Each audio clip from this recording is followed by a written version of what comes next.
जरूरी सूचना है आप सभी स्टूडेंट्स के लिए। स्टडी फॉर सिविल सर्विसेज का Android app Google play store में आ चुका है, उसको प्लीज तुरंत इंस्टॉल कर लीजिए। और अगर आप स्टडी फॉर सिविल सर्विसेज के सिर्फ ऐप से कोई भी कोर्स, कोई भी पीडीएफ परचेस करते हैं तो उसमें अप्लाई कूपन, अगर आप ज्ञान सर जो है आप उसमें अप्लाई करते हैं, ये कूपन कोड है, तो उसमें 20% फीस तुरंत माफ हो जाएगी। मतलब 20% डिस्काउंट तुरंत उसमें लग जाएगा। ज्ञान सर लिखना है, नॉर्मली ज्ञान सर, स्मॉल लेटर में है सब कुछ, कोई स्पेस नहीं, कोई कॉलम नहीं, सिर्फ ज्ञान सर, GYANSIR। इस तरह से अगर कूपन कोड लगाते हैं आप ऐप में बाई करने से पहले, जो अप्लाई कूपन वाले में आता है, तो 20% का डिस्काउंट तुरंत मिलेगा। वीडियो देखिए। दोस्तों एक बार फिर से आपका स्वागत है CSAT प्रिपरेशन के इस YouTube चैनल पर। फ्रेंड्स आज की इस वीडियो में हम लोग यूपी PCS प्री 2023 में आए हुए CSAT के पेपर का डिस्कशन करेंगे। इस सीरीज में हम 2023 के बाद 2022, 2021, 2020 मतलब जितने भी PCS एग्जाम हुए 2017 तक सबके CSAT के प्रश्नों का डिस्कशन करेंगे, ताकि इससे आपको एक अनुमान मिल सके कि PCS के एग्जाम में CSAT के प्रश्न किस लेवल के आते हैं और कैसी आपको तैयारी रखनी है।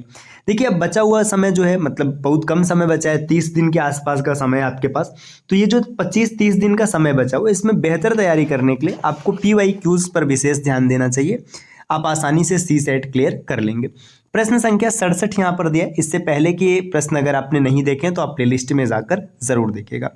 दिए गए विकल्पों में से संबंधित संख्या का चयन कीजिए। देखिए यहाँ पे 4 का संबंध है 17 से, तो आपको बताना है कि 7 का संबंध किस संख्या से होगा।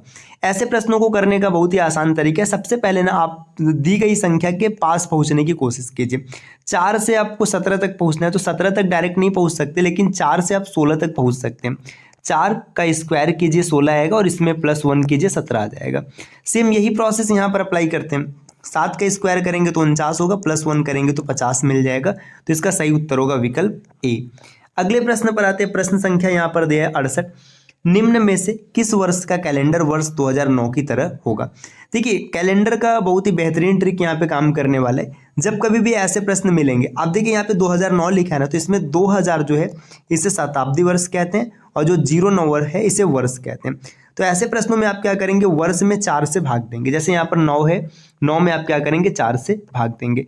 अब देखिए यहाँ पर 4 से भाग देने पर आपको शेषफल 1 मिल रहा है, लेकिन 4 से भाग देने पे शेषफल क्या क्या मिल सकता है, या तो 0 मिलेगा, या तो 1 मिलेगा, या तो 2, या तो 3। अगर 1 शेष मिल रहा है तो इसमें आप जोड़ेंगे 6, 1 शेष मिलने पे 6 जोड़ेंगे, और 2 शेष मिलने पर आप, और 3 शेष मिलने पर आप 11 जोड़ेंगे, और 0 शेष मिलने पर 28 जोड़ेंगे। तो यहाँ पर 1 शेष मिल रहा है, 6 जोड़ दीजिएगा। 2009 में 6 जोड़ेंगे तो 2015 इसका सही उत्तर बन जाएगा। अगले प्रश्न पर आते हैं। प्रश्न संख्या 69 दिया है। निम्नलिखित शब्दों को सर्वाधिक अर्थपूर्ण क्रम में व्यवस्थित करें। आपको इन शब्दों को क्रम में रखना है। देखिए अगर हम इसमें इसके ऑर्डर में रखें कि कौन बड़ा कौन छोटा, स्पीड के क्रम में रखें, स्पीड नहीं, यहाँ पे साइज के क्रम पे रखते हैं। देखिए साइकिल, साइकिल सबसे छोटा है, उससे बड़ा है कार, उससे बड़ा है बस, और सबसे बड़ा है रेलगाड़ी। तो 4 पहले आप साइकिल को रखेंगे 3, 4, 3 के बाद 2 आएगा। देखिए सबसे पहले अगर हम क्रम में रखेंगे तो यहाँ पे सबसे छोटा है साइकिल, साइकिल के बाद कार, कार के बाद बस, और बस के बाद रेलगाड़ी। 3241 विकल्प डी में दिख रहा है, यही उत्तर बनेगा। प्रश्न संख्या 70 दिया है। यदि ई बराबर 5 है और अमेंडमेंट बराबर 89 है, तो आपको बताना है कि सेक्रेटरी बराबर क्या हो जाएगा। देखिए ई की प्लेस वैल्यू 5 होती है, बिल्कुल सही है। अब यहाँ पे अमेंडमेंट को 89 कैसे लिखा है, इसको निकालते हैं।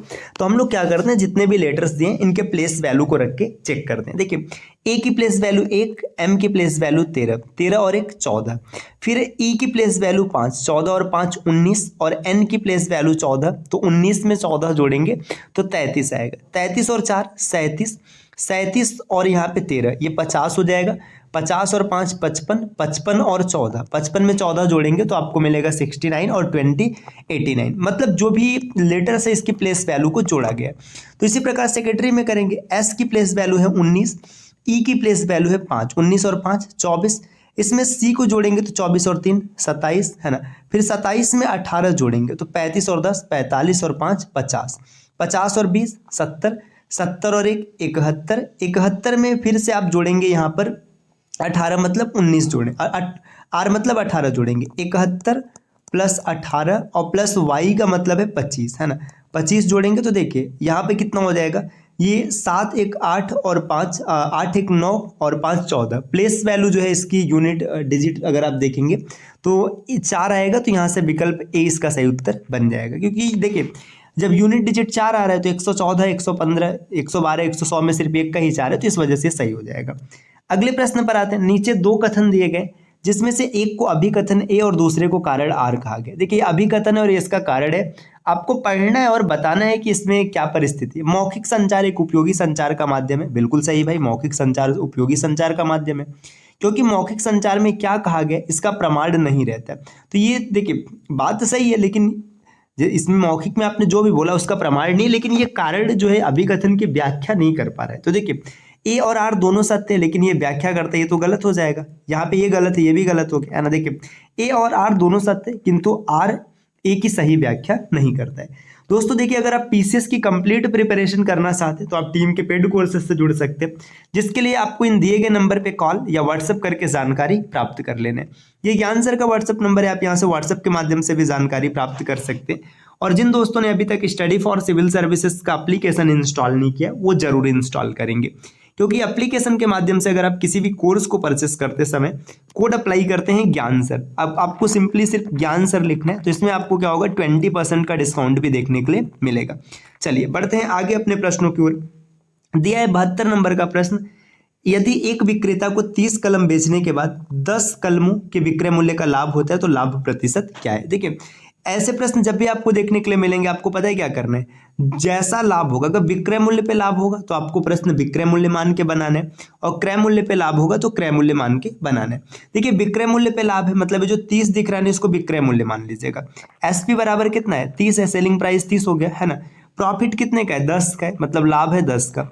अब जब भी आपको कोई क्वेश्चन कैलकुलेट करना होगा आप हमेशा क्रय मूल्य पे करेंगे, तो 10 रुपए का प्रॉफिट है और 30 रुपए का बेचा है, तो खरीदा कितने का होगा, खरीदा होगा 20 रुपए का। ठीक है, 20 रुपए के सामान पर 10 रुपए का लाभ हो रहा है, परसेंटेज निकालेंगे तो 50% आएगा, तो विकल्प 20 का सही उत्तर बनेगा।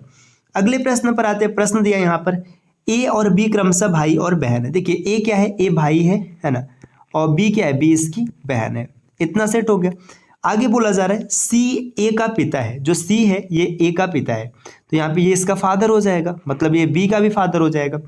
और जो सी की बहन यहाँ पे दिया सी ए का पिता है, सी की बहन और ई, सी ए जो है सी ए का पिता है। अच्छा डी यहाँ पे दिया सी की बहन है, डी क्या है, सी की बहन है, तो यहाँ पे डी क्या हो जाएगी, सी की बहन हो जाएगी। ये डी आ गई, सी की बहन हो गई, है ना।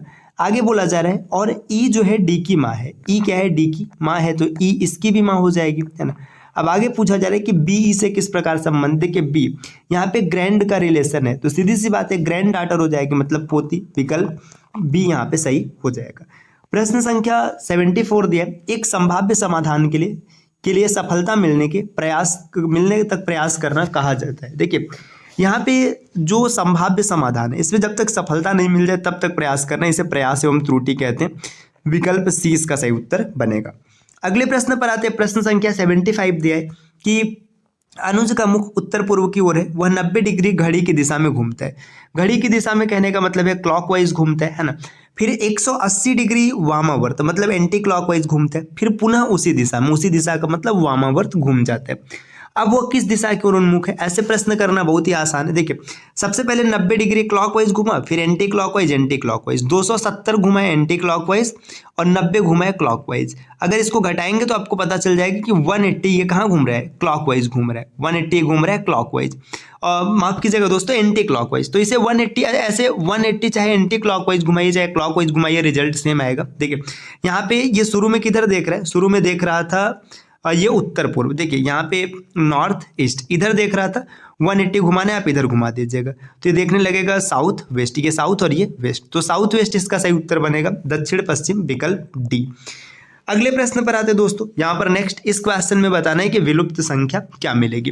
देखिए पैटर्न कैसे चल रहा है, 2 से 4 हो गया, 4 दूना 2 तिहाई 6, 2 चौका 8, 2 पंचे 10, 2 छक्का 12, 2 सत्ते 14, 2 का पहाड़ा चल रहा है। फिर देखिए 3 दूना 6, 3 तिरिक्का 9, 3 चौका 12, 3 पचे 15, तो 3 का पहाड़ा लिखेंगे तो 15 मिलेगा, विकल्प 20 का सही उत्तर बनेगा। अगले प्रश्न पर आते हैं। प्रश्न संख्या यहाँ पर दिया है कि संचार प्रक्रिया में निम्नलिखित तत्वों को सही क्रम में व्यवस्थित कीजिए। अब संचार प्रक्रिया मतलब कोई कम्युनिकेशन होना है, उसमें कैसे होगा? देखिए सबसे पहले आपके पास एक स्रोत होगा, बिल्कुल सही है। स्रोत से क्या निकलेगा? कोई मैसेज निकलेगा, मतलब 4 आएगा, है ना? मैसेज। अच्छा अब देखिए कोई विकल्प यहाँ पे दिख रहा है, देखिए 1 4 नहीं है, 1 4 नहीं है, 1 4 नहीं है, 1 4 मिल गया, बिल्कुल सही है। देखिए अब देख लेते हैं सही है कि नहीं। देखिए स्रोत से क्या निकला? मैसेज निकला। मैसेज निकलेगा तो ये क्या होगा? एक माध्यम में निकलेगा। माध्यम के बाद क्या होगा? कोई प्राप्तकर्ता होगा, है ना? प्राप्तकर्ता इसे क्या करेगा? मतलब इसे उससे नॉइज मिलेगी, मतलब वो मैसेज को रीड करेगा और लास्ट में इसकी फीडबैक देगा। बिल्कुल सही है।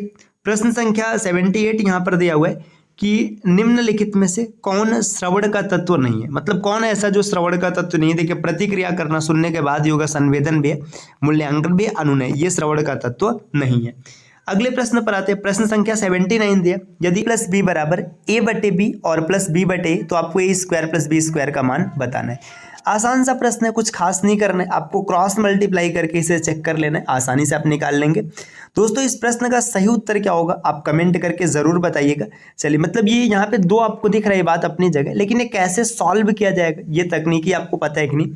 अगर नहीं पता है तो अगली क्लास में हम लोग इसका डिस्कशन करेंगे। ये छोटी सी क्लास रही, आपको कैसी लगी कमेंट करके जरूर बताइएगा। मिलते हैं दोस्तों आपसे नेक्स्ट वीडियो में, तब तक के लिए नमस्कार।